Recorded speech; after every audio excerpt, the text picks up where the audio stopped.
What's up, y'all? Welcome to Mr. E's Watch Reviews. What's happening, Mr. Joe?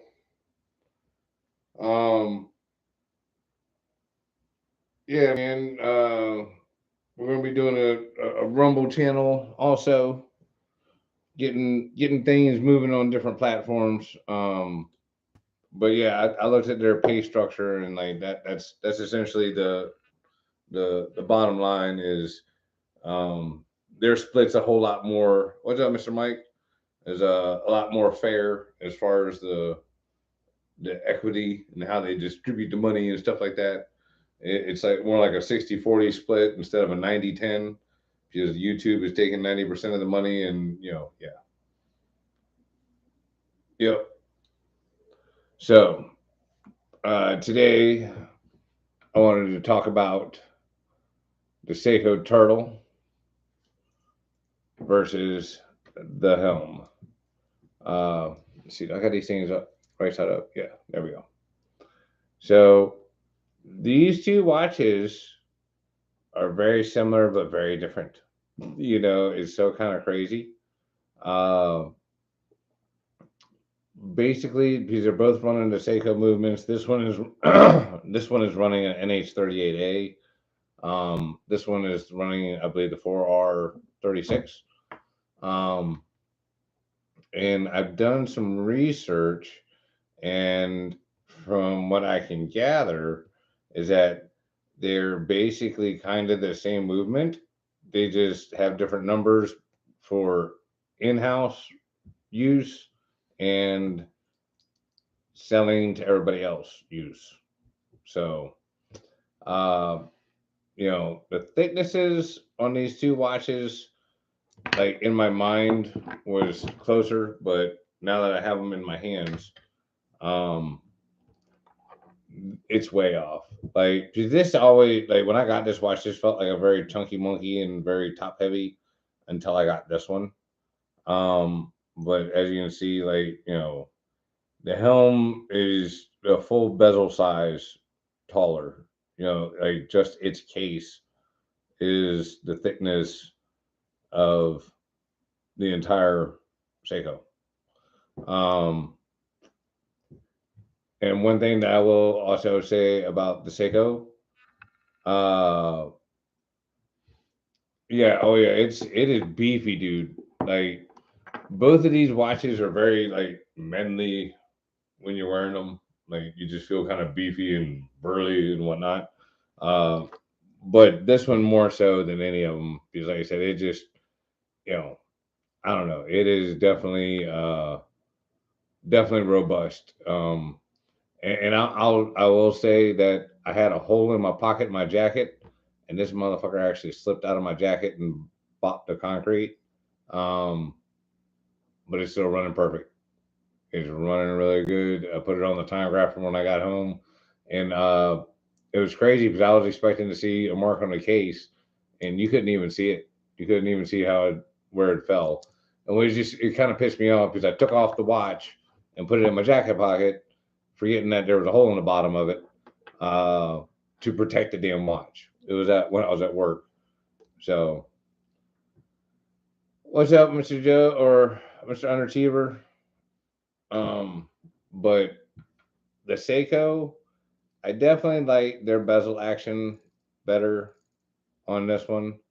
Um, if you can find the turtle, in that 379 price range that I've heard and seen every so often these being sold at, um, it's definitely a very luxurious feeling bezel for that kind of price range. Um, for the $500 price tag that I seen on this one, which I think it was when it was first came out kind of deal.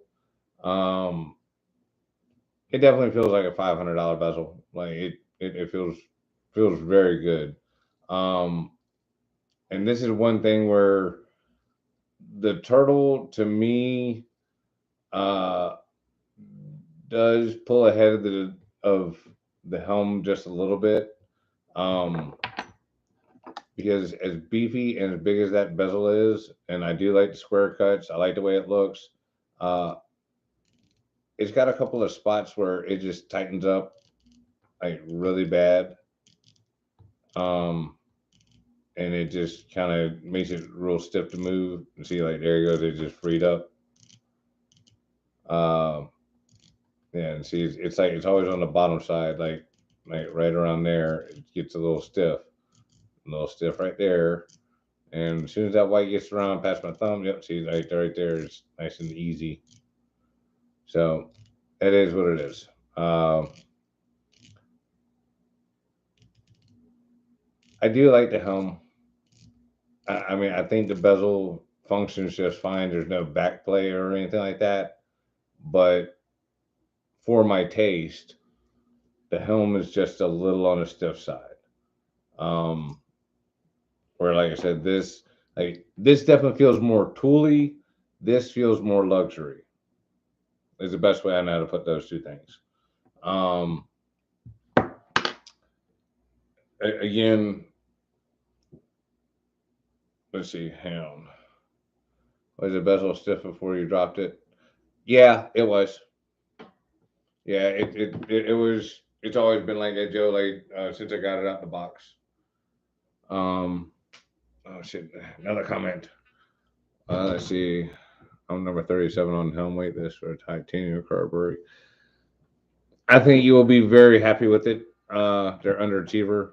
Um, the glow in the dark, like, and again, in a versus thing here, this one has excellent loom. This one's loom kicks the living shit out of it. I mean, it's not even fucking a fair fight. Like, I brought a cap gun and like we went nuclear. You know what I'm saying? As far as the loom goes, uh, it's not quite dark enough in here. I don't know. I could probably turn the lights off and y'all get a real good idea. But I did a loom shorts. If you want to go look on my shorts reels and all that kind of stuff, the Kuraburi, and yeah, it was like super freaking bright. Like this whole bezel just glows its ass off, and the great big ass indices glow nice. Um, but going back in comparison to these two, uh, the Kuraburi for being under $350.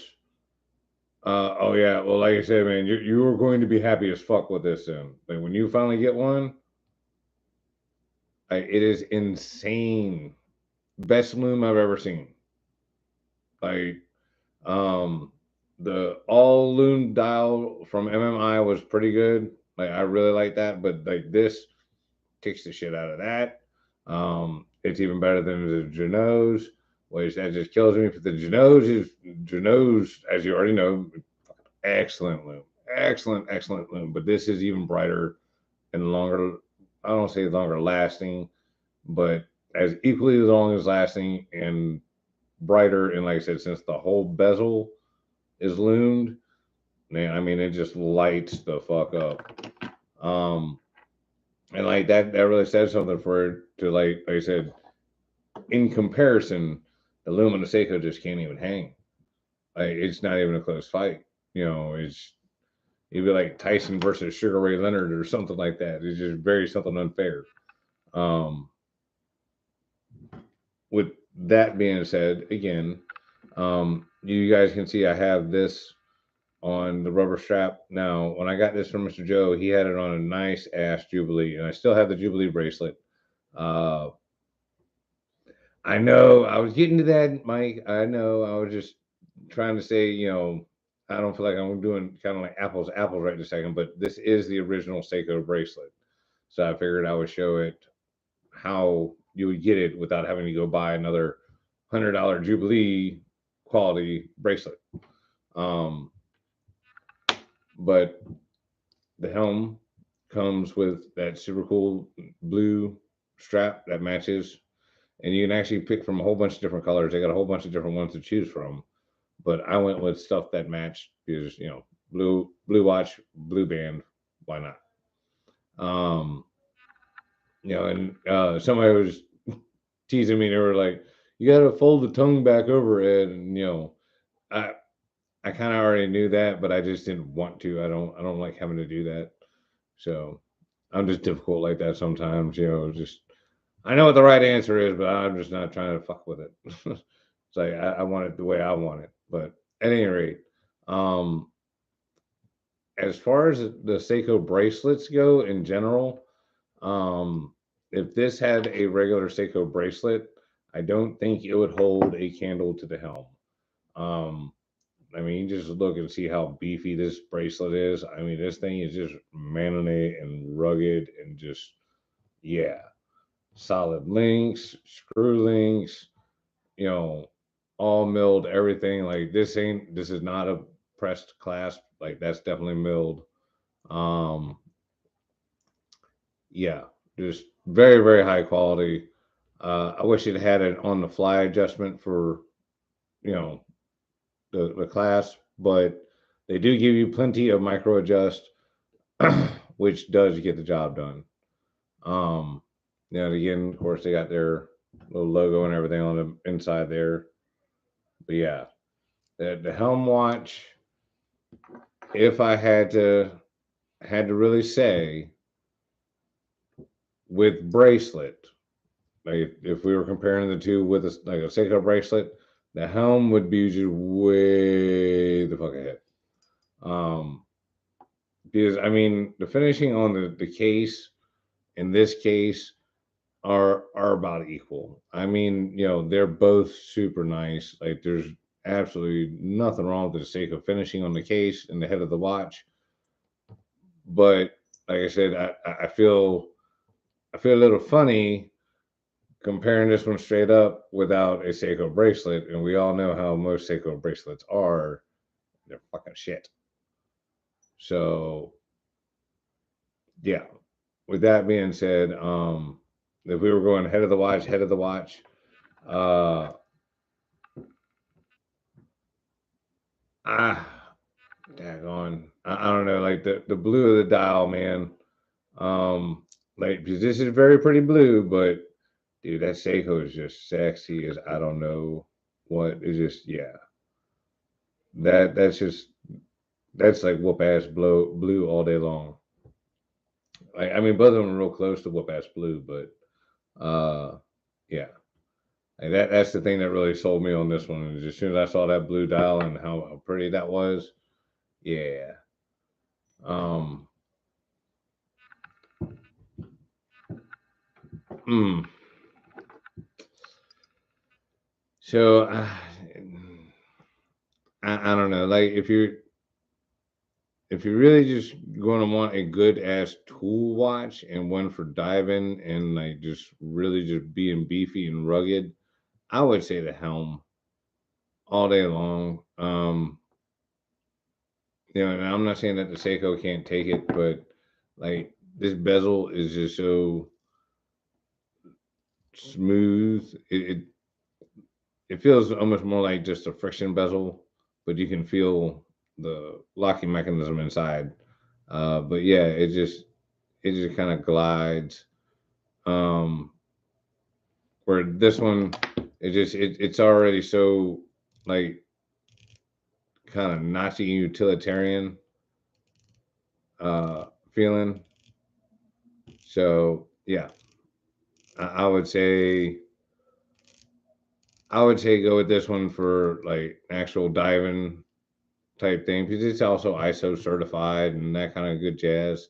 Which again, um, being able to see that bezel and all that kind of good stuff in the dark and the depths, and like I said, you would know. Like I don't know, you would know definitely if either one of these things came off your wrist because they're so friggin' heavy, both of them. Um, but you would definitely know if something popped off with this one. Um, but yeah, I don't know. See, again, for that whole diver thing and whatnot, I really, really wish they just had some kind of an extension back here. Um, but both of these watches are way bigger than I normally mess with. But yeah, I'm definitely keeping both of them. Um, the well, like it crossed my mind to maybe maybe sell this one just because it was going to be so big, but the way the lugs are curved. Oh, and see, I'm wearing Philo's Imperial Royal Guard. Oh, it's double pushers. And see, like that's how crazy the swing has been. I've been going from the 38 millimeter up to the 45s. But yeah, I wore this one yesterday. Uh, because of the shape of the case, it actually fits the wrist quite nice. You know what I'm saying? Because of the angle at the lugs here and whatnot. It just, yeah. Um, where the Seiko, it actually fits nice, but if I remember correctly, it sits just a little funny because the case sits just a little flat. Maybe that was when it had a Jubilee bracelet on it, because the lugs extended out a little bit. Yeah, because I decided I like the turtle better on the rubber strap. It's more comfortable that way. I think it looks better on the Jubilee, but yeah, I mean, you see what I'm saying? Like, I'm trying to hold my wrist level, but it's wanting to sit funny. There we go. That's not too bad. That's pretty flat. So both of these are pretty comfortable like this, but like this one seems to want to sit up this way on my wrist. Oh, hang on a second. I didn't read all these comments. Oh yeah, for the build quality, 5711.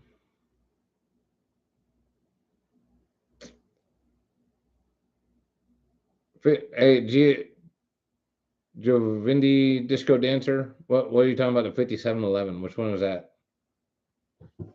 Hang on a second. I'll go get the micrometer. I'll be right back.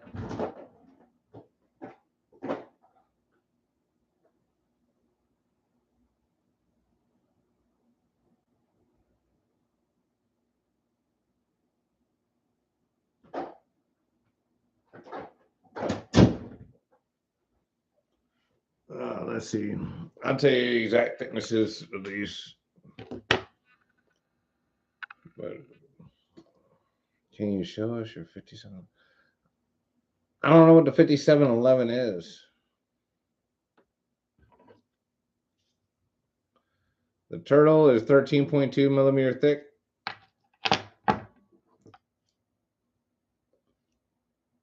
And the helm is a thick ass 15.4.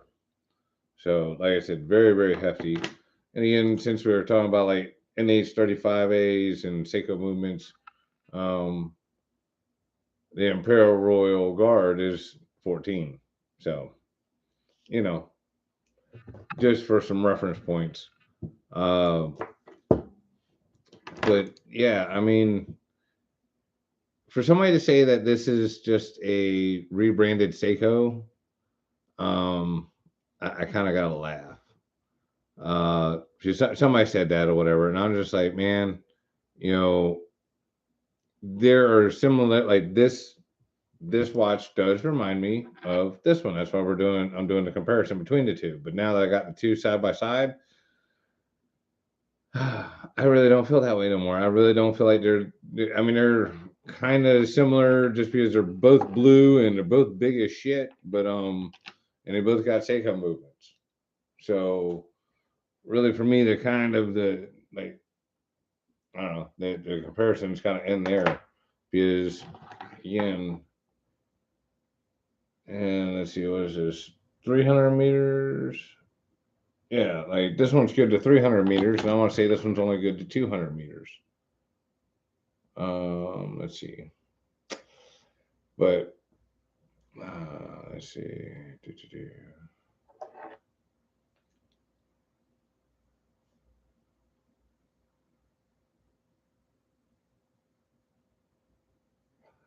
Oh, if you're talking about my 5711 with the Patek sports watch, I don't have it anymore. I gave it away to one lucky viewer.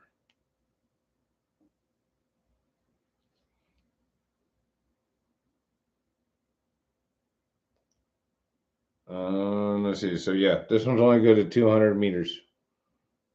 So again, a little bit more expensive, still big, good to 200 meters, very luxurious bezel, but I think the Helm is the better buy.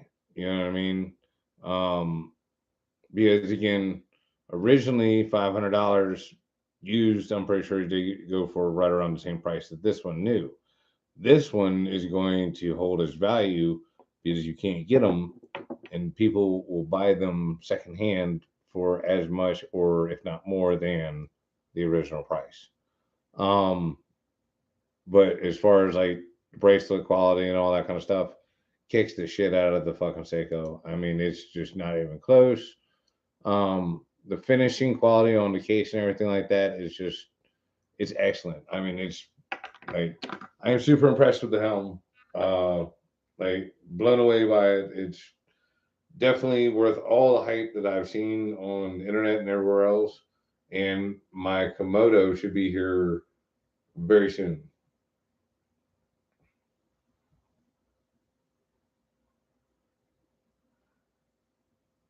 Let's see. Oh yeah, that's right. Mr. Joe Sylvia says he's got his blue dial GMT Manta for sale. If you guys are interested. Uh Javindi, I mean, I hear you about the San Martins, but I've not had the issues with them. I've had that kind of problems with the Paganis. Just did a video recently about it, but all my San Martins have seemed to keep excellent time, especially that new SN0111G. That one's running really good. I had it on time grapher last night, and it said it was running like +2 or +3 seconds with the NH35A. So very, very reasonable, very good. You know, it depends on. Yeah, I mean, I'm gonna do a time graph shootout where I line up all the San Martins that I got, and I'm gonna throw them all in a time grapher and just see what we got. That's I really appreciate it. Um, like I said, that's the whole reason I do the shows, just to kind of hang out with you guys and hang out with like-minded people or whatever. But just more or less to give my opinions. But yeah, I really like the PT 5000. The PT 5000 is basically the same thing as the SW200. Um, from what I've been reading and gathering and whatnot, the Chinese have been making all the parts and then shipping everything over to Switzerland, and then they just assemble the movements over there. So I mean, how true all that is, I'm not 100% positive, but again, if they're making the parts and it's the same friggin' parts and it's just two different people putting it together, I mean, so yeah. The Sleeta SW200, it's the same thing as well, that's a copy of the Edda 2824, and the Sleeta SW200 is, or the PT 5000 is the copy of the Sleeta, so yeah. I don't have any Christopher awards right now. I had a viewer, Mr. Bilby, loaned one to me a little while back, and also my buddy Joe Sylvia loaned one also to me. Um, I like the Christopher awards. They're a very good watch for the price point. For right around $1,000, they make a nice ass watch. I like the C60. Um,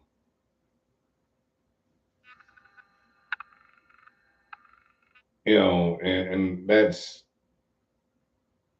Oh yeah, no, I hear you, Mike. Um, but yeah, like back to the Christopher Ward. Sorry. Uh, I don't personally own one, but yes, I've had several viewers loan them in to me. Um, if you want to see the reviews and stuff like that, they're on the channel. Feel free to go back and check them out. Um, I'm not going to run out and go buy one just because they're not expensive, but they are expensive. They're more money than I want to spend in being stuck with the watch. Um, because although I like them, I don't want one. You know what I'm saying? Like, I'm super appreciative that I got to check them out and look at them in person. Um, and at some point earlier on in my watch journey, I maybe would have really liked to have jumped on them. Um, uh, yes, I'm more of a date just kind of Rolex guy for the dress watch. Um, I also like pilot's watches. Uh, but yeah, as far as the sports watches go, I guess technically the Datejust is considered a sports watch and a dress watch, so that would kind of be my kind of two pick or pick for that. Um, Again, the only ones that I got of that anymore or are the two Datejust lookalikes that I got from San Martin, the 36 mil and uh, I think it's a 40, yeah, 36 and a 40 mil. Um, those ones are definitely my favorites. I changed up my whole Rolex list or whatever. Like I've got enough um, some Mariner ish or some Mariner type watches to last quite a while. So I took that one off my list altogether. I just really don't have a desire for some Mariner anymore. It just, especially with the Genots or Genos or whatever. Uh,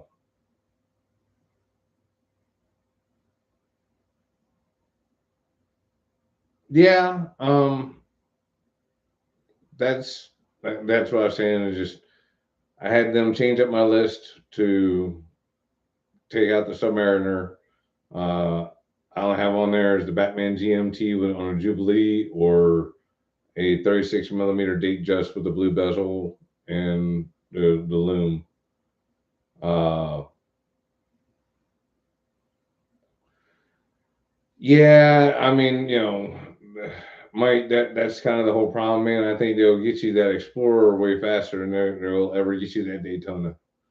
You know what I mean? Like people want the Explorer, but they're not, just absolutely clamoring for it like that Daytona. And that's kind of the thing. Um, the Tudor is actually quite big to me.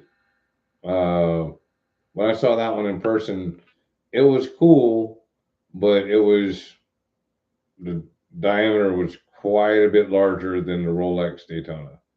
Um, I just happened to be holding the Daytona two tone like 5 minutes beforehand, and it was very very big difference in size, diameters, and all that kind of stuff.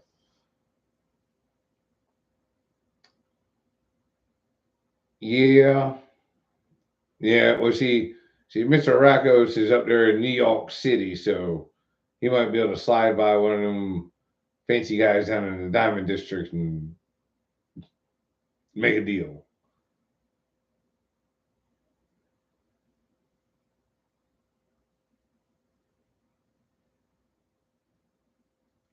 See,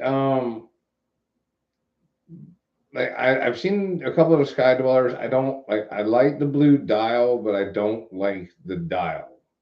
I don't know if that makes any sense on the Sky Dweller. It just is a very cool looking watch, but I don't like the dial. So it is what it is. Um, I wouldn't mind a Pepsi. Like if I could get a Pepsi on a deal, yeah. But it just I don't know. I don't like red. And see, I've got one or two Pepsi GMT watches now, and like I think if I could get a vintage GMT Pepsi at a good price, I would probably do that. Um, but yeah, that's kind of the whole thing uh, on those is just getting all that kind of stuff at the right price. Um,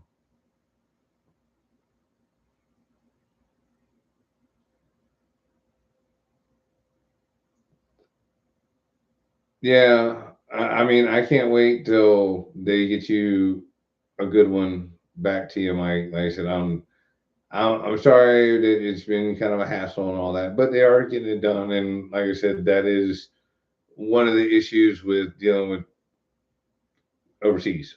You know what I'm saying? Um, Not everything is going to happen on the turn of a dime or whatever.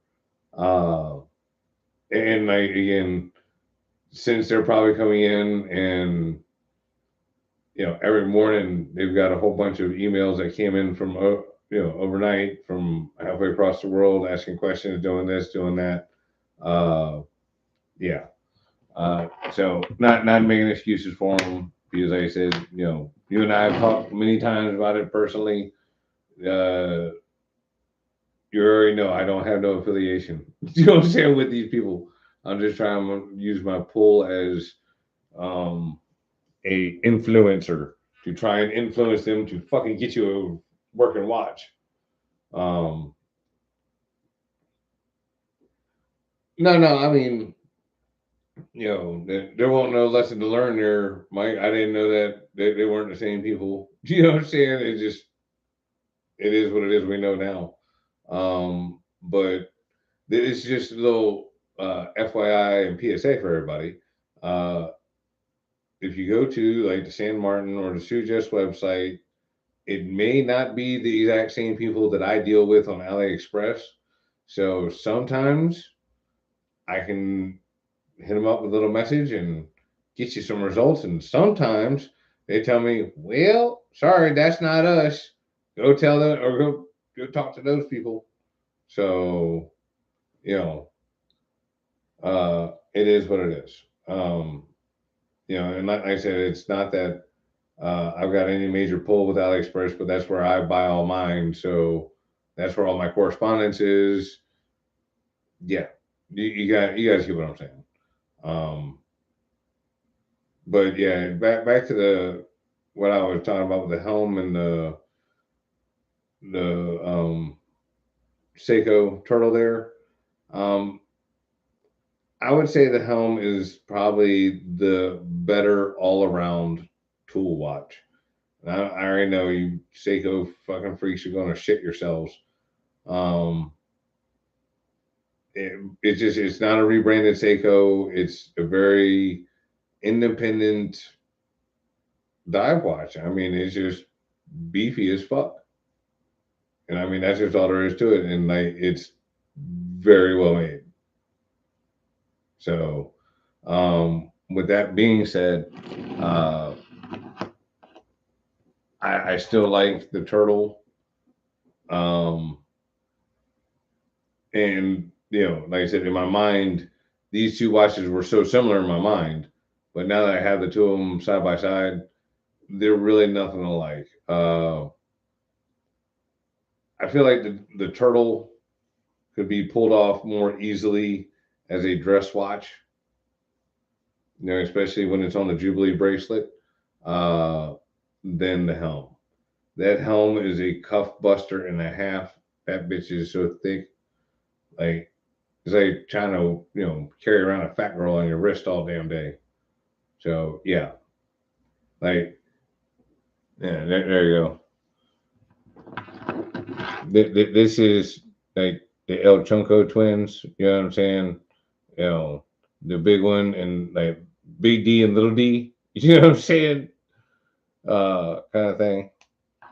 Yeah. Because again, I want to say that Helm watch is over 225 grams.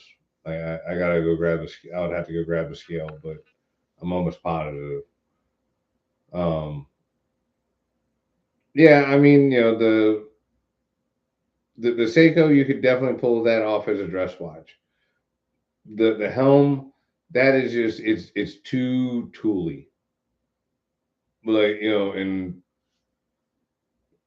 like, I don't know if that was really even such a thing. Like, but yeah, it's just too functional as a manly ass beefy watch. Like, I could see you wearing that, like, with your foot up like Captain Jack, and like the cuff rolled back on your suit or something like that. But yeah, I don't see like James Bond sliding that one out from a cuff sleeve. It definitely looks like it's beefy enough to take that kind of a work though, or type of work. But yeah, like it definitely a good functional, rugged ass manly diver.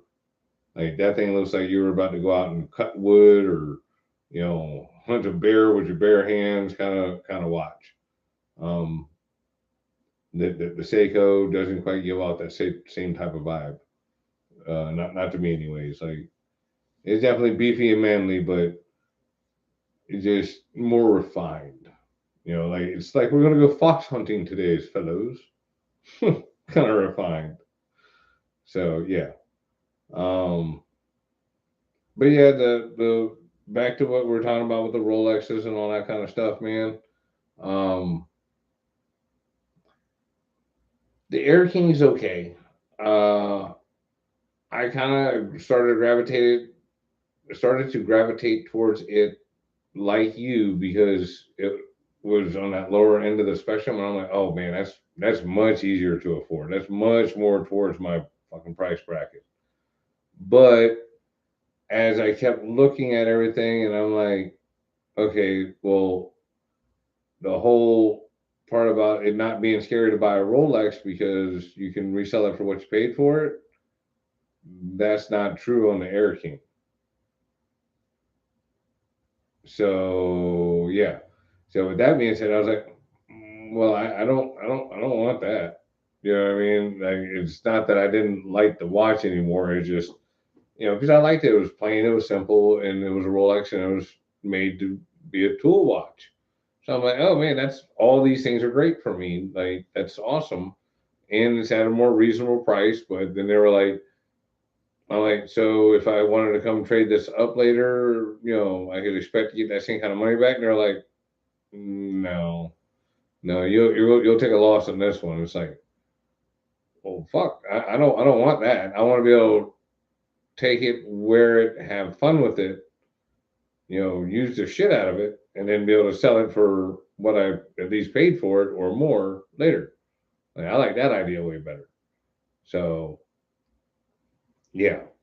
Um, and after having worn my St. Martins, uh, with the fluted bezels and all that stuff, I have come to find that the Jubilee bracelet and the 36 millimeter, I can wear that pretty much anywhere I want, all day, every day, and it'll be just fine. Because when I wear that one to the shop and everything like that, and I've worn it a bunch, you can't see nothing. You can't see no marks on that damn watch. It looks great. The 40 millimeter, same thing, which is so crazy to me because they got the high polished sides and all that kind of stuff, and the fluted bezel and that kind of thing. But what it is on my watches that gets scratched up the most is the damn bracelets. And I really enjoy the Oyster bracelet, but I scratch them the fuck up. So, uh, which again, back to this real quick. And again, just so y'all know, like, none of this is paid by anybody. These are all my own opinions. Anybody don't like it, they can go fuck themselves. But this thing here, come on, focus on the bracelet. There you go. I've worn this thing 3 days at the shop, and I've got to be very honest. Uh, I don't really see hardly any scratches except for a few here on the buckle. And like I said, um, it even fell on the floor on this side of the case, and there's not even a mark. So, extremely impressed with the finish and the toughness of this watch. I mean, normally I wear a watch for 4 or 5 days or just 1 week at the shop, and it is scratched up, like just scratched up, looking horrible. I mean, not horrible, but you know what I'm saying. Just not like new, not even close to new, not even like, oh, slightly worn. No, it looks like this shit has been to fucking nom and back, kind of bad. Um, yes, like I said, the helm is definitely up there in my watch world nowadays. Like, I wasn't going to get on the list and everything like that, just because I knew the waiting list was long. Like underachiever, you said you were number 37. How long have you been on that list for? If you're still in the room, um, if you don't mind me asking.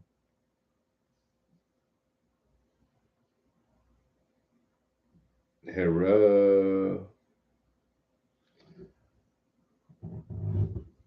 you wore your Seamaster with the suit yesterday, and it was fine. Well, yeah, because that's an Omega Seamaster, honky. I'm talking about the cuff buster here. That Seamaster ain't thick like that, buddy. I mean, look, that thing it's thicker than my thumb. I mean, it's thick. It's over 15 millimeter thick. Oh, that's cool. Their disco. Like I said, I was hoping Underachiever would tell us. Well, shit, I forgot what it was I asked. That short term memory loss.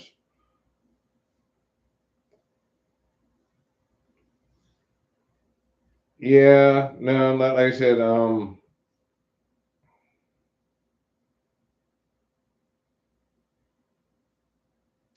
I'm trying to think. What the hell was it when I asked him? Oh yeah. You said you were number 37 for the titanium Kuraburi. So yeah. Um, how long have you been on the list to be able to get up to number 37? Is what I'm wondering. Uh, because like I said, somebody else was very polite and offered me their spot when it came up because they had already been impatient and bought all the watches secondhand because they didn't want to wait. But yeah.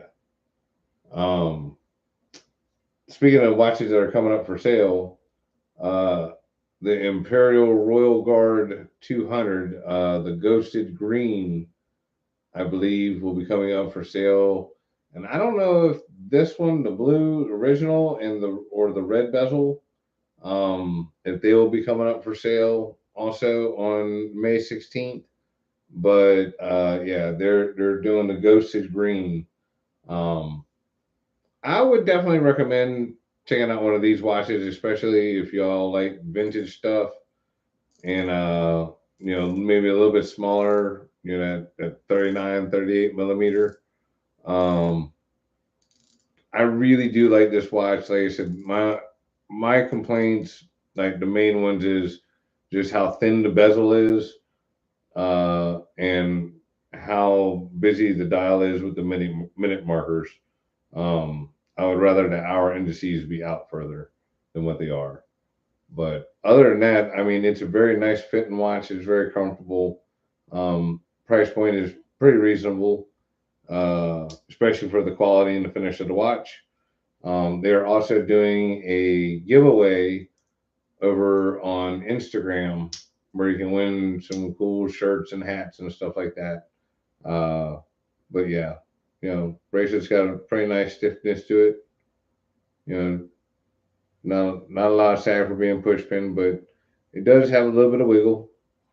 But yeah, again, for that $300 price category, um, this is definitely a contender. Like I actually like this one probably Just a little bit better than those two because it's smaller, um, and a little bit lighter. Like as far as comfortable goes, this one is more comfortable than both of those. And those are both comfortable, but it's just again, we're talking comparatively speaking. This is lighter and it fits my wrist better as far as the size goes. Um, you know, it is what it is. Oh, what else are we going to talk about? Anything else? Y'all still here? Everybody still awake? I kind of just kind of petered off there. I don't know exactly where the hell we was going, but I would say the Helm watch definitely more of the tool watch. The Seiko, that one can be more versatile. It can kind of go either way. Um, oh my god, fucking disco! It is ridiculous. Like, I think it's about like 50 watches, something like that. It's a lot of them. And like I said, I got another one on the way that'll be here shortly. I think it'll be here Monday. Um, yeah, it's kind of raining here also. So damn, it's raining in New York, Pennsylvania, and North Carolina. Ain't this a bitch? Uh, but yeah, you guys go on Rumble and start your website and like go follow Whoop Ass Racing for me, please. It's just like my YouTube channel, same logo, spelled the same way, all that kind of good shit. Um, but yeah, we're gonna do that, and I'm gonna wind up doing the Mr. E's watch reviews over there because they do a cool thing where if I do a video on theirs, it will automatically syndicate and put it on YouTube. So y'all will still see it either way, but you know, I need some viewers and shit over there. But I have not started the Mr. E's watch reviews yet. I'll let y'all know once I do that. But they have a much more lucrative pay skill scale, and it's a little bit more evenly distributed. More so paying to the actual creator, the person who went through all the trouble of fucking making the video, talking about shit, finding people to watch it, that kind of thing, instead of their algorithm, which likes to keep people down. Like that's the whole, yeah. I don't know. I've showed a few people here recently and talked to a few people like John LaCroix, who always puts up nothing but the nicest comments, the most positive shit, and his comment got erased. He didn't do it. I didn't do it. Who the fuck did it? Why did he get taken down? I mean, I got the email for it. I got to see what it says. It's the same thing he says every time. Yeah, I definitely feel that way because, like, okay, for example, you guys, my Whoop Ass Racing channel is not monetized. Um, Yet it gets 73,700 views per month. Well, Mr. E's only gets 20,000. Well, Mr. E's is monetized, but yet Whoop Ass is not. How in the fuck? Like, that doesn't make any sense, right? So, you know, yeah, I'm taking the Whoop Ass channel and we're going over to Rumble, and yeah, we're just going to do that. And then, like I said, I'm probably going to make the Mr. E's channel over there at Rumble, and yeah, like I said, they let you do the automatic syndicate thing. So every time I put video up over there one time, it'll syndicate over to here. But yeah, y'all can see it fresh over there first because they're gonna put it up there and let it run for a little bit, and then put it on the YouTube for me. Uh,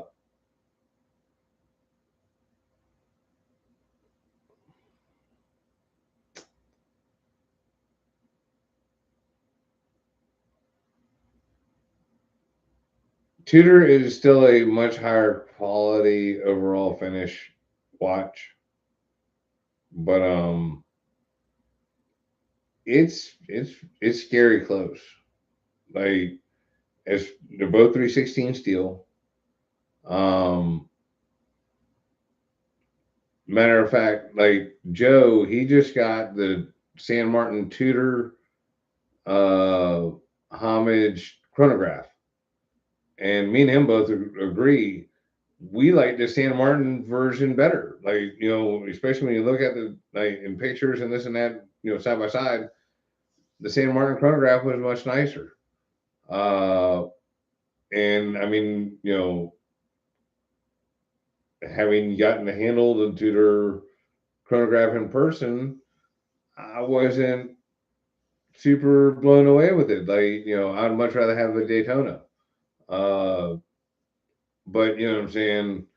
Um, like my San Martin Black Bay, it's a 40 mil, which, we know the real Black Bay comes in 39 or 41, one or the other.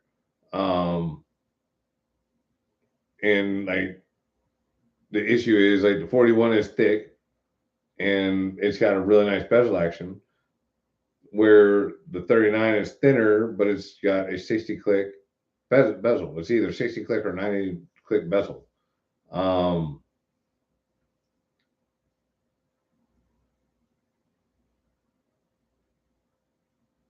no, I did not know the 904 registers as a platinum or whatever on a metal detector. That must be a real high end metal detector because mine's just one of them El Cheapo ones that just beeps. But yeah, I mean it's very close, and for the huge difference in price, I would say the San Martin is um very very you know I don't know. It just the Tudor is just a little bit better made, but I've seen a lot of little issues that have come out of the Tudor factory recently. But like here is the San Martin Black Bay 58, like the vintage model. Um, the new Glide Lock clasp is a game changer for them. Damn it! I wish you would have said something a little bit sooner, sir. Oh shit! Now I gotta get back up because I got that SN0111G. That is the bomb diggity. Uh, Now, basically, see, here's a SN0111G. There is that new gliding mechanism you were just asking about. See if I can do it like this. All right. So you just push the little button in there. Damn it. Push the little button. Oh, it's already all the way out. See? But yeah, there's a little button inside of here. Oh, sitting on my toes. Hang on. But yeah, you just push the little button and it just slides right on out. Yeah.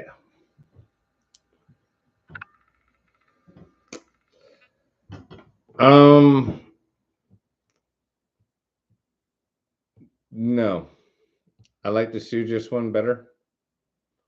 Um, to be perfectly honest, I mean, this is badass and is very cool, very innovative, and original, but I wanted it as close to I like the Rolex style. So I'll just say it right out. I like the Rolex style, and that's why I like the Sujus. Um, but this is a game changer because like the San Martin clasp is very nice. You know, like I kind of like the fold over look a little bit better than the double pushers. But like I said, this is very functional and it works great. Um, And like I said, this in comparison to what it's homaging, I mean, it's super friggin' close, dude. I mean, it is really, really close, and whatever little bit of differences that are there, the amount of money that you save, yeah. Because I mean, like, other than the Tudor resale value, yeah, dude, just, you know, yeah. Like, you don't see me running down to buy a 58. You know what I mean? As long as I got this one, I'm totally satisfied. Like, I feel like I have scratched that itch. And the bezel action is very nice. You know,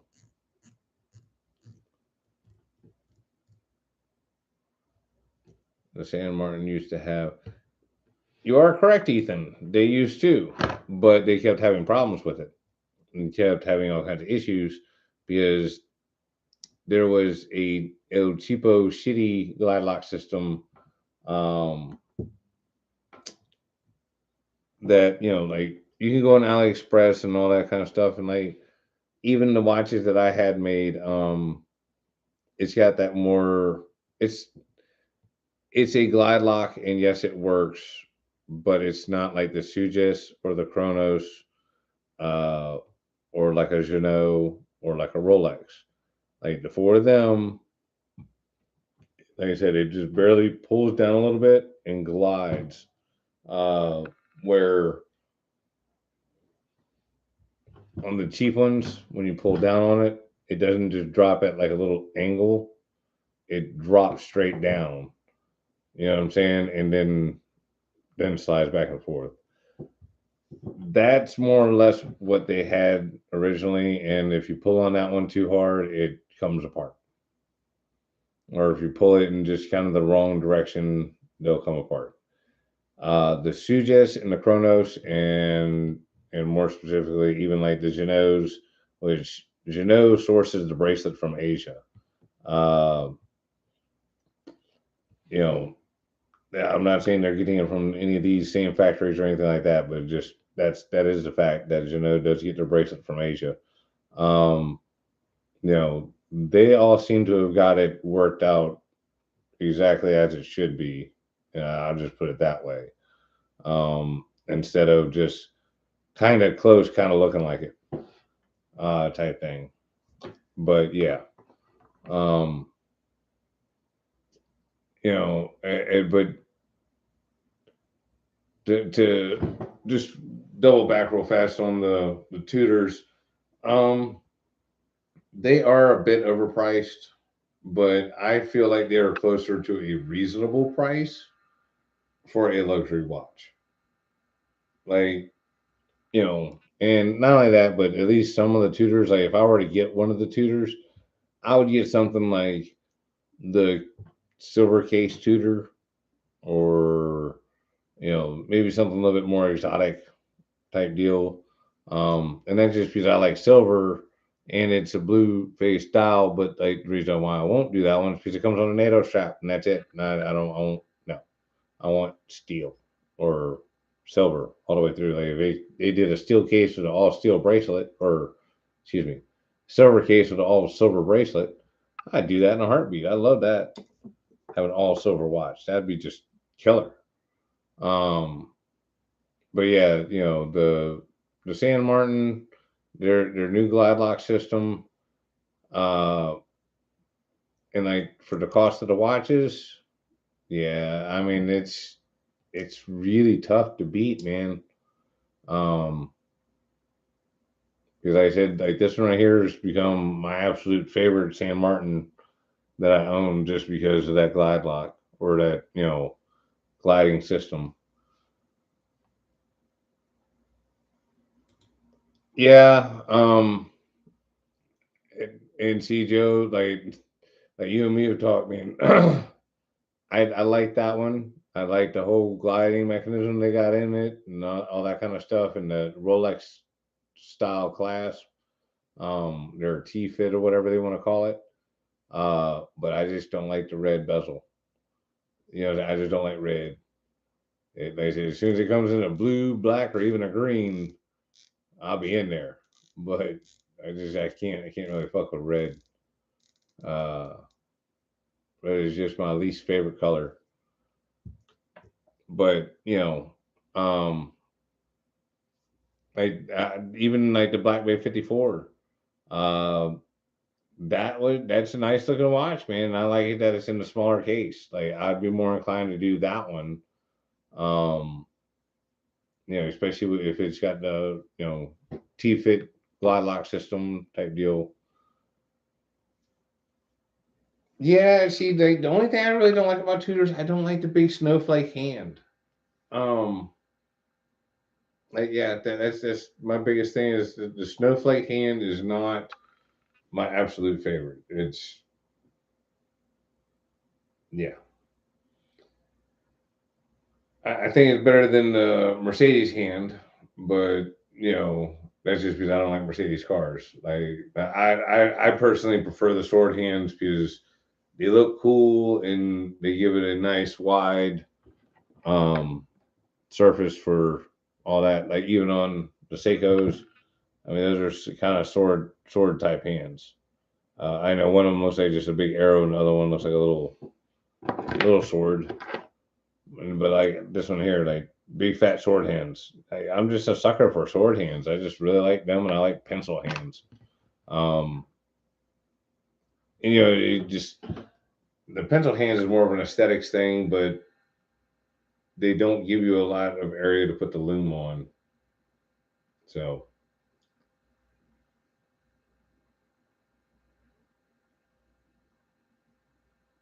yeah, yeah. I mean that's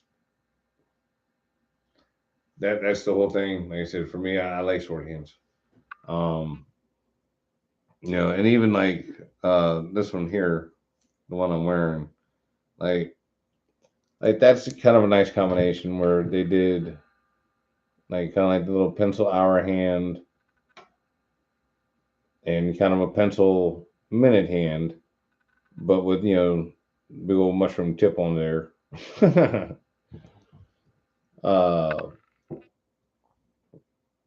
yeah, I don't know. It's it's really incredible the kind of level of quality and finish you can get from all of these different micro brands, and there's a wide range of what you can get or what you get for the money. Um, but I find that the micro brands, I feel like I walk away with I walk away with a really good deal. No, the Janot bracelet is 316 steel. Um, here, hang on, let me grab one.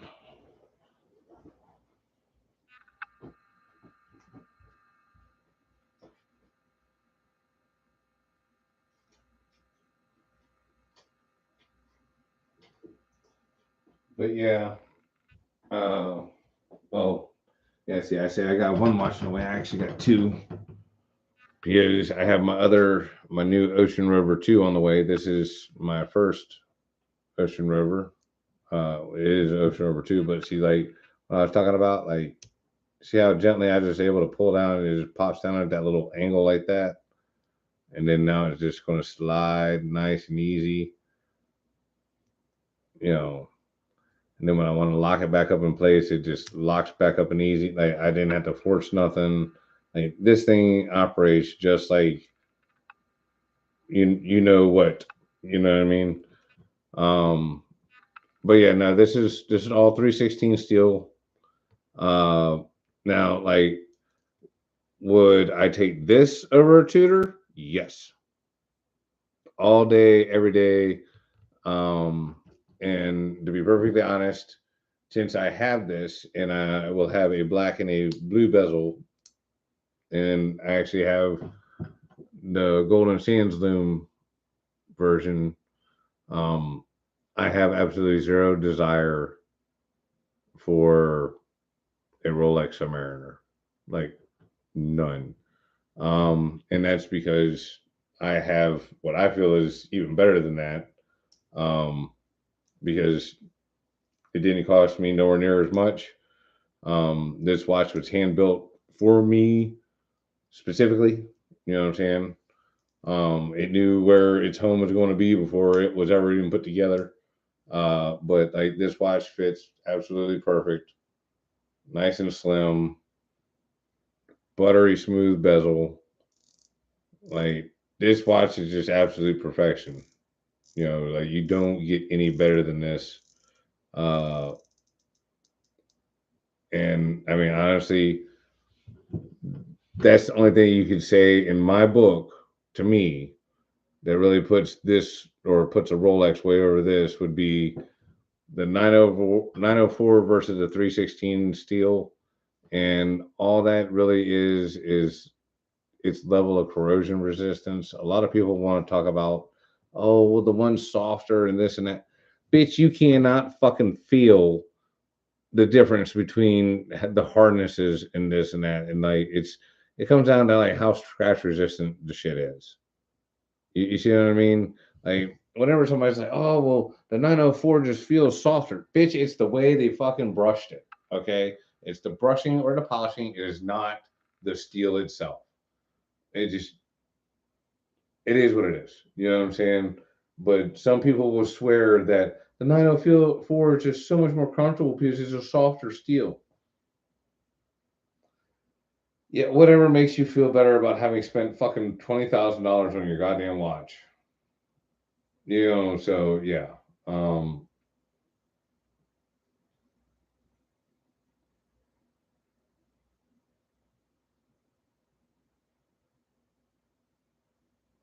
how does you know compared to Sam Martin? Oh, fucking, it's not even a contest. It's not, Ian. It's like, okay, here's San Martin, right?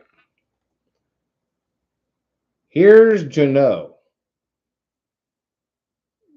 Okay, good enough visualization. It's not even. No, no. Like for the under $400 price bracket, San Martin is pretty much king. When you get to like when you get your hands on a Janot watch, you will fully understand. Like there is a huge fucking difference. And I'm not saying that to make myself feel better because I spent more money on the Janot. It's just fucking. It's that's the way it is. I mean, the Janot is so close to the Rolex in quality and fit and feel and everything else at 10% the cost of the Rolex, and it was personally built for you versus, you know, the San Martins are, for what they are, being a mass produced factory assembly line watch, that is an excellent watch. But no, it's not a fair comparison. It's just completely. Oh yeah, no, it's up 300 meters waterproof. They did not actually send it to ISO to have it certified, but it meets or exceeds all of the ISO requirements. Um, SW200 is what's in these. You can get it with the date or without. Um, yeah, I've seen Devosa watches. They're not terrible. But a lot of them got like big faces. Um, you know, it like them and several of the other Swiss companies. It just they went kind of crazy on the dials. Like I really like staying closer to the 40 millimeter case size. And like for me on this, the other reason why like Janot just tops in my book, they took all the best features of all the Rolexes over the years. So it has slim lugs like the older style Rolex. It's got a ceramic bezel. It's got mill sub hands. It's got the big indices like the maxi indices, and it's got, you know, the glide lock system. Like that's the coolest features to me from all the years of Rolex. And Rolex ain't never going to make a watch like that. they're not gonna come out with a new mill sub, and fucking release it. It's not gonna happen. So, um, and when you ask most watchmakers and most jewelers, they will agree that although the Rolex movement is a super badass movement, it's not that much better than an ETA 2824 and SW200. It's just not. It is what it is, but I have not seen the news suggest day date in person. I was going to contact them about seeing. Oh, if you want one of these right now, Disco, you need to go to the website. They've been discontinued. They recently brought them back for a real short run. Um, this is the navy blue bezel. I know it looks kind of black here in the lighting, uh, but yeah, this is actually the navy blue. Um, this one runs $17.99, like $1,799. The black bezel is $1,699. They do have a Facebook group. It's GINAULT. Yeah, hang on a second.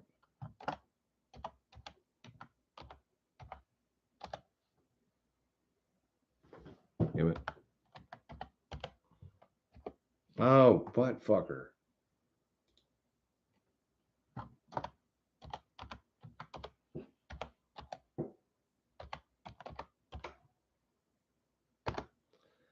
There you go.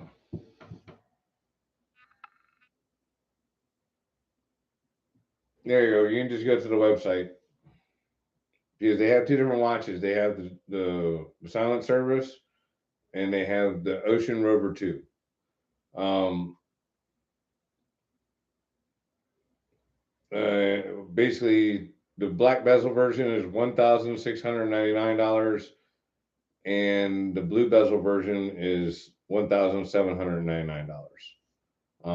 The other thing too about the Genoes, like I said, they're hand built. A lot of the parts are made here in the U.S. There are some parts that are sourced from Asia, like gaskets and the bracelet. Um, but the watch is in-house regulated for 6 weeks before it's ever sent to you, um, kind of thing. Um, I'm kind of mixed on Orient. Like the few that I've seen, the first time I saw them, I genuinely thought that they were just a straight up Seiko company, or a Seiko watch, like a rebranded Seiko, like somebody said about the Helm. Um,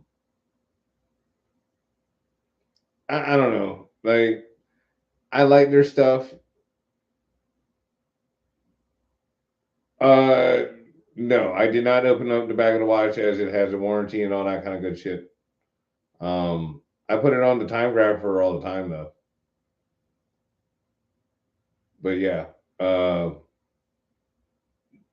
I don't go cracking open watches with warranties on them, type thing. Not only that, but like I said, uh, they give you the little card that tells you what the watch is running, and my watch runs exactly what the card says it does. And not only that, I talk with the owner of the company regularly. I don't want to say regularly, but often. Me and him have had multiple conversations. Yeah, stay the fuck away from Pagani GMTs. Matter of fact, just stay away from Pagani watches. Ethan, I don't know if you saw my video, but I just did a video like a week ago, or not even. I've gotten a total of 5 Pagani watches, and 4 of them have been fucking turds. And one of them, I did not buy it from Pagani. It came from one of my viewers. He had bought it, and it happened to be a turd. So he's somebody separate, but I wound up with the watch or whatever. But just all my point is that Um, I've only handled 5 Pagani watches, and 4 of them have got major shit fucked up with them. Uh, you know, uh, now if you're gonna go, like, I would do the Suggest GMT, um, or the San Martin. If you're gonna go that route, I know they're a little bit more money, but they're nicer. They're nicer, better watches. Uh, and y'all making me walk back and forth 10 million times, pulling out all my damn watches. Um, but yeah, like I would suggest either one of these. Uh, the Suggest GMT is bomb diggity. Like it is super duper close. Like I would pretty much call this one a super clone. If that helps y'all out. Um, yeah. Well, see, none of those Paganis, as far as I know, were dropped or anything else was crazy. Like I got 2 of the Pagani Batmans because I got one Batman wore it like one night and the fucking top permanent links came apart and fell apart while I was sleeping. So they sent me another bracelet, or not another bracelet, but another watch. And when I got that one, I checked the bracelet before I sized it and found that it had a problem on one half of the bracelet. So I took the half of the bracelet that I had on the first watch and half of the bracelet that was decent on the second watch and made one bracelet and put all the rest of the crap back in the box and sent it back. And I also picked the one that had the better feeling crown stem action, because the first one felt gritty as shit and the second one felt much better. So, oh yeah, no, this thing is spot on badass, and like the bezel action is nice and buttery, nice bi-directional, not too stiff. Like it's yeah, like this thing is banging. Um, so if you're wanting a GMT, they got it in the Pepsi, and I think they also got a Coke. But Suggest is definitely who you want to go through for that. Um, I recently had the Pepsi bezel in. I gotten it for Mr. Joe Sylvia. Um, it was a very nice looking watch. The case and all that was very, very similar to this, which this is the old or the patina looking one. But its bezel was even stiffer than this one. And like this one, the bezel is pretty stiff. Uh, which they said you're not going to knock it and knock it out of place or anything like that. So it's not like a really bad thing, but this one feels more like a Rolex, like just in every way, shape, and form, like from the buckle and clasp and bracelet and just the bezel action. Like this one, plus both of these are high beat movements. These aren't 21,000 beat movements. These are 28,800 beat movements. Uh, just like the Swiss stuff.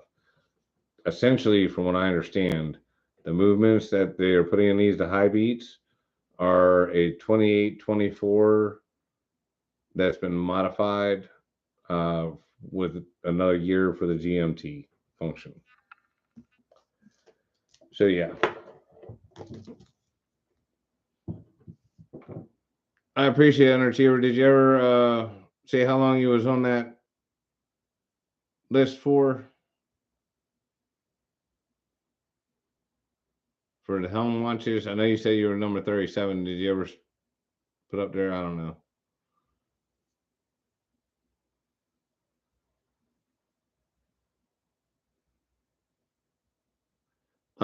The Chronos is yes, the Chronos is right decent. It again, um, you can get it with NH34A movement, but if you can get any of the ones with uh Like they have a new one they are calling a Peacock something, and then they said this one is the HZ6460 movement that's in this one, and in this one. I said these both have the 6460 movements. Um,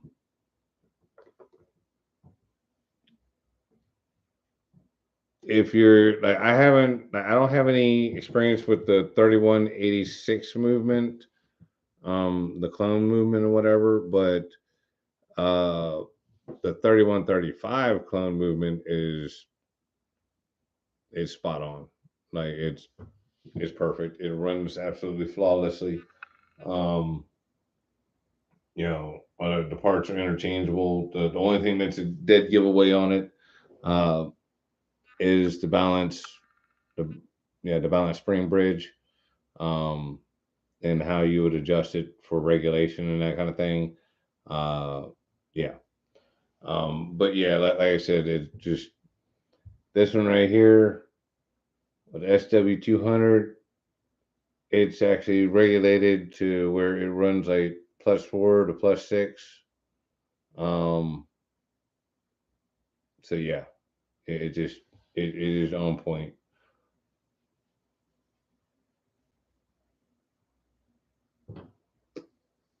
Yeah, the oyster bracelets and all that stuff do look like they're actually right decent.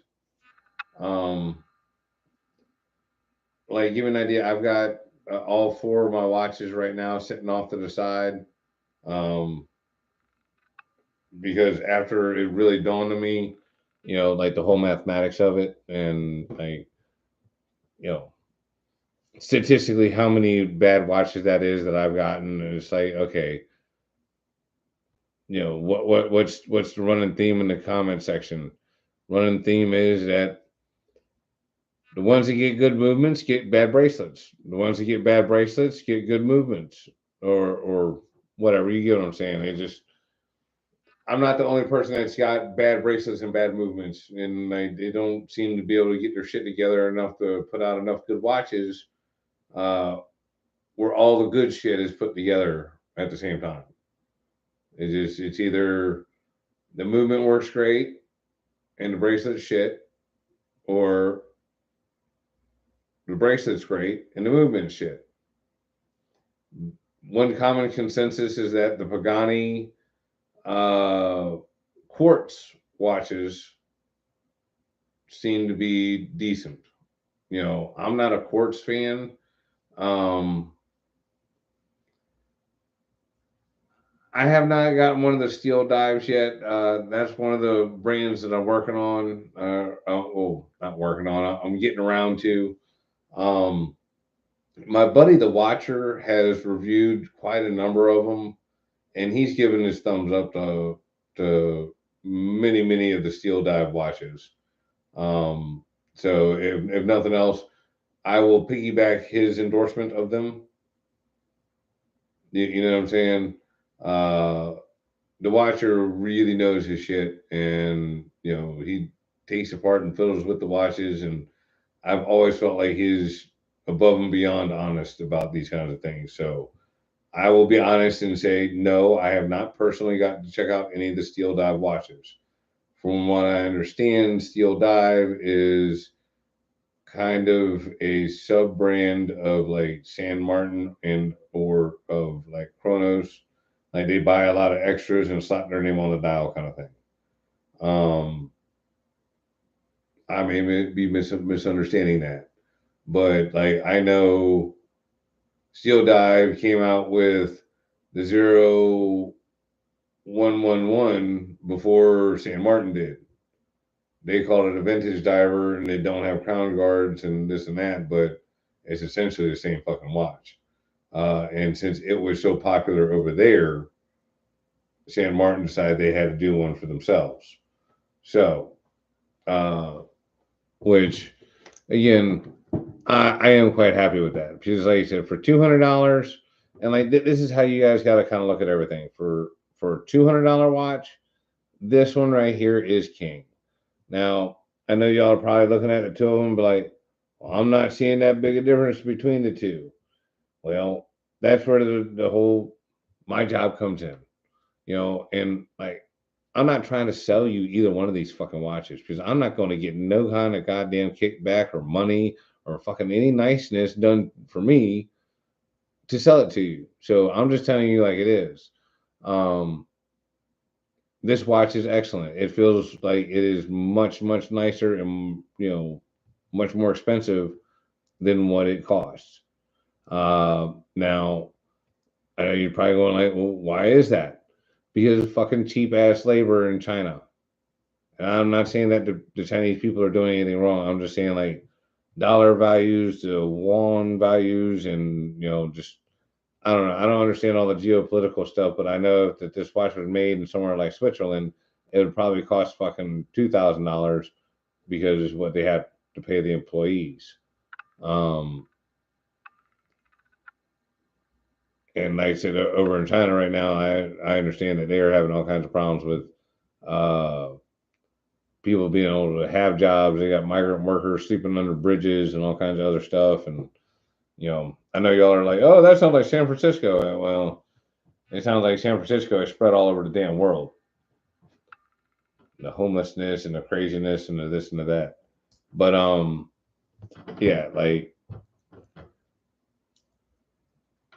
this watch is more in the running of being able to fight with Omega, Tudor, and even Rolex itself. You know what I'm saying? Like we wanted to put this in, weight categories.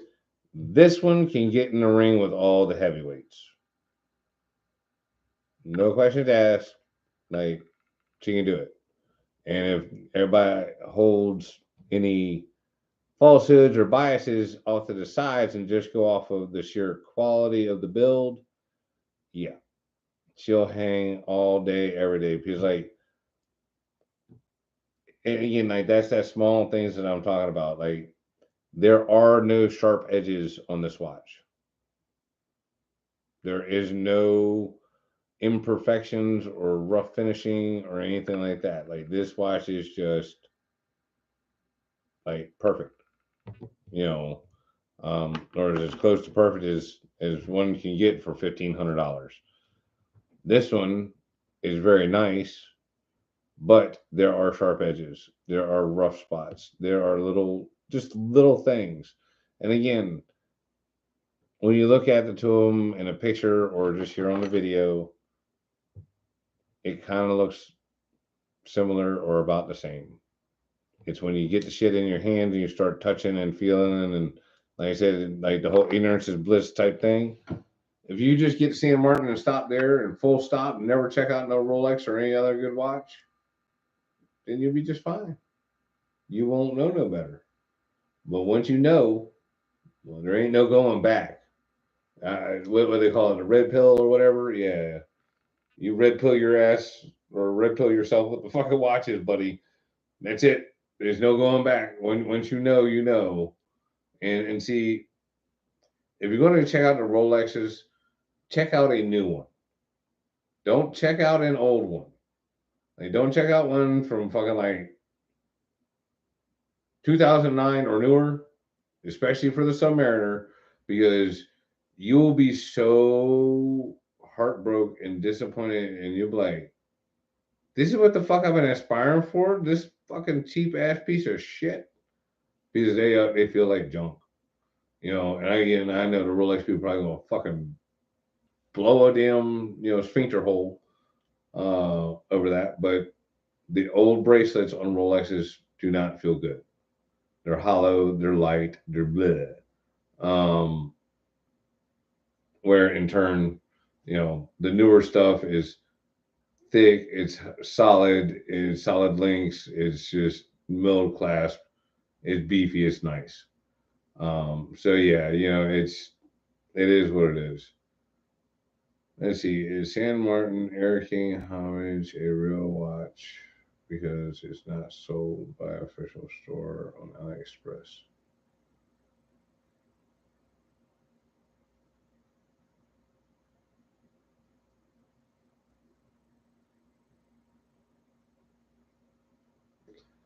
Um, I'll look into that Air King homage for you. I mean, I'm sure it is a real watch. Uh, like I said, I would go to Alex. Well, let's see. Yeah, you said it's not sold by the official store on AliExpress. If it's being sold on another store with their dial on it, like that's what happened with this one because Steel Dive, I want to say, got this watch, dial and everything like that. That because San Martin was making it, but with had Mercedes hands, and they went in and just put on mill sub hands on it, and like that's the only modification they did to it, and went back out and resold it, and they've sold like crazy. So if you're seeing an Air King, um, it may be one that they modded and put it together themselves. It's still a San Martin watch, but it's been modified by Steel Dives. Um, it'd be my guess. Uh,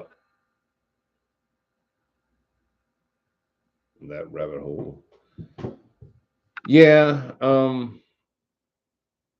Like I say, it's really got to come down to where and how they're sourcing the materials from, and like I said, the labor, the way they've got that stuff worked out. Um, because I've heard all kinds of terrible stories. I don't want to have a balloon floating over my house or anything like that. Um, not like there's nothing to see, but uh, where did you buy your Batman shoes? AliExpress. Yes. Hang on, Ethan. Yeah. Yes. Yes. Yes. I agree. Like these are. I didn't pull out everything.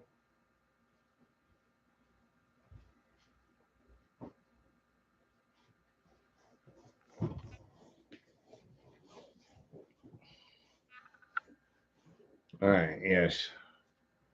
You mean like that one right there? This is the 40 mil. This is the 36 and a half. These are definitely two of my favorites, but this one, the 36 and a half with that blue dial specifically, yeah, like this is the one. Like because I gotten this one for me, and I got one of these for my girl because in the picture, the blue kind of looked close, and like even here, they look kind of close, but this blue is way prettier on the 36 than it is on the 41. Yeah, see, like, hold on. If I can hold it just right. Like, you see how the 41 is kind of a slate blue? And, like, this is just a real bright sunburst blue. Yeah. So, at any rate, I liked this one so much. I got one of these for my girl. And after I got this one for her, I wound up getting one for myself. Uh, because it was just, yeah, I had to have it. That blue dial. Yeah. Now I can't wait till I get that glide lock buckle for this because that's just going to be the game changer for me. Because this watch, like I said, as you can see, you know, the case looks like it's in great shape still. And I have been wearing the shit out of this watch. Like, I wear it to the shop all the time. Wear it while I'm working. It does not show whatsoever. Like that one by far one of my favorites. I just absolutely love this little 36 millimeter. Um, you know, let's see.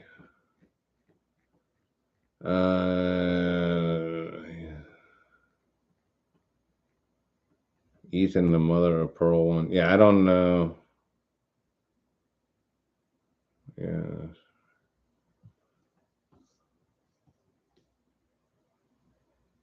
there's silver border around the day window. Yeah, like mine doesn't have a silver border around the window. No. Yeah. And no, there is no border around the windows on either of mine. No. But yes, I definitely love the date just. It is like I said, this is the watch I'm on the list for at the Rolex dealer now. I basically want this exact one. Um or as close to that blue that I can get with an actual Rolex. Uh just because like I said, I've got since I have this, I really, like I said, I do not feel any need whatsoever. And I mean, honestly, the only reason why I have any of these other watches is just because I started the watch channel. Like, just so y'all can see, like, I'm being dead, absolute dead serious. The only reason why I have all these other watches is because I started the watch channel. I had Invictus, I had Paganis, and then once I got this one, I didn't really want anything else. I had this one. I got the silent service from Renault, and yeah, once I got them, it was man, fuck everything else. But I had already started the watch channel at that point, and I was getting views and positive feedback. So, with all that being said, I decided to go ahead and get more watches. Because again, I kind of wanted to make sure that when I'm sitting there telling everybody about how great my Genoas were, it dawned on me. I'm like, well, you ain't never even really got a chance to look at those other brands like San Martin and Kronos and this and that. So, are you absolutely sure that is the best one? I mean, there's only one way to friggin' know, and that's for you to try out everything. So that's what I've done. Hope you guys appreciate it. Y'all send me to the fucking poorhouse. I done sent myself to the fucking poorhouse. I'm just trying to make some YouTube dollars. I'm getting YouTube nickels and dimes.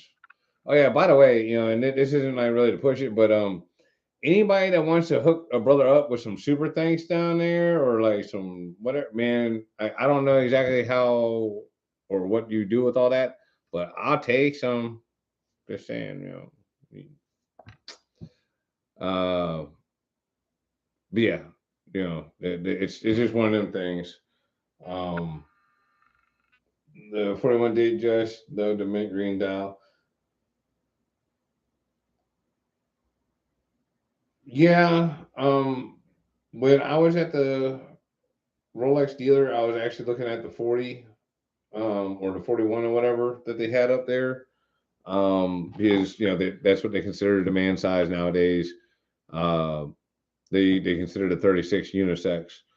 Um, and to be honest, I had on the 40 at first, and I really liked that one. But like I said, after now having tried out the 36, I want a 36. It's just so much more comfortable, and fits the wrist really good. And it's really funny. I've said it a few times before on other videos, uh, but the nice sales lady at Long's Jewelers in Virginia Beach told me a long or not long, but a while ago. The only reason why you like a 40 is because that's what you started looking at first. She was like, if you knew and you started looking at 36s, like they were man's watch or men's watches, you would probably have a different opinion on them. And as I learned and did research and learned that shit, 36 and 34 was men's size watches up until you know like recent. You know what I'm saying? Like even the divers didn't get up above 40 millimeter until like I think the 50s, uh, or even the 60s.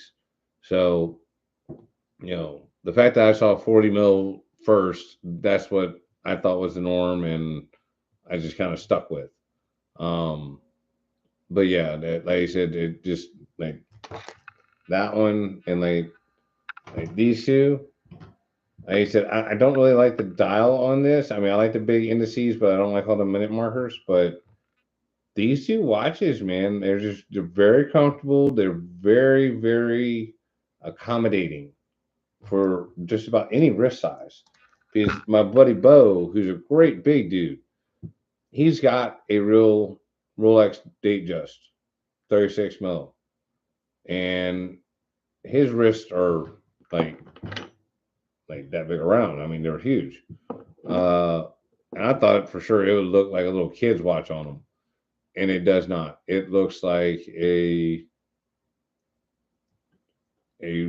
just normal watch. I mean, it looks really friggin' great. It's so crazy on how that kind of proportions on that big of a wrist still works. It'd be like me saying, "Oh yeah, I'm going to put on a 55 millimeter." Mm-mm. But oh, holy buttfucker, Batman! We've been on the show for an hour and 40 minutes now. Well, I definitely appreciate everybody hanging out and watching and staying around as long as y'all have and everything. But I'm gonna have to wrap this shit up. Uh, it's about time for me to go get something to eat. So I appreciate everybody. Y'all like, subscribe, hit up some super thanks or whatever. Go do the Rumble thing for me. Subscribe to that whoop ass racing. It's WHOOPAZZRACING, all one word. So I'll check y'all later. Bye.